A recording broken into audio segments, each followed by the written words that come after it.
సామాజిక బాధ్యత. మనం డబ్బులు ఇచ్చి వాళ్ళకి జీతాలు ఇచ్చి సంఘటితంగా ఒక వ్యవస్థను ఏర్పాటు చేసి సమాజాన్ని బాగు చేయండి, మేమందరం మా పనుల్లో మేము ఉంటాం కాబట్టి మేమందరం పన్నులు కట్టి మీకు ఉద్యోగాలు అప్పగిస్తున్నాము, మీరు మీ ఉద్యోగాలు సవ్యంగా చెయ్యండి అని చెప్పేసి రాజకీయ నాయకుల చేతిలో అధికారం పెడితే వాళ్ళు చేసింది ఏంటో తెలుసా? వాళ్ళ ఆస్తులు పెంచుకోవడం, మన అప్పులు పెంచడం. ఎవరికైనా వాళ్ళు ఏదో వాళ్ళ సొంత డబ్బులతో చేసినట్లుగా ఎందుకు వాళ్ళకి విగ్రహాలు పెట్టి మన వీధుల్లో వాళ్ళ మొహాలను రోజు మనకు రుద్దుతున్నారు? వాళ్ళు ఏమైనా పరమాత్ముల పైనుంచి దిగొచ్చారా? లేదా వాళ్ళ ఆస్తులు ఏమైనా మనకు పెట్టారా?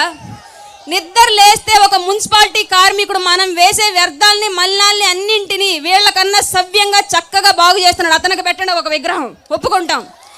ఆర్మీలో మా అందరి ప్రాణాల కోసం, మా అందరి కుటుంబాల కోసం వాళ్ళ ప్రాణ త్యాగాలు చేసి రోజు ఎక్కడో ఒక చోట ఎవరో ఒక ఆర్మీ జవాన్ ప్రాణాలు పోగొట్టుకుంటున్నాడు, వాళ్ళకు పెట్టండి వీధి వీధి విగ్రహాలు, ఒప్పుకుంటాం. వీళ్ళే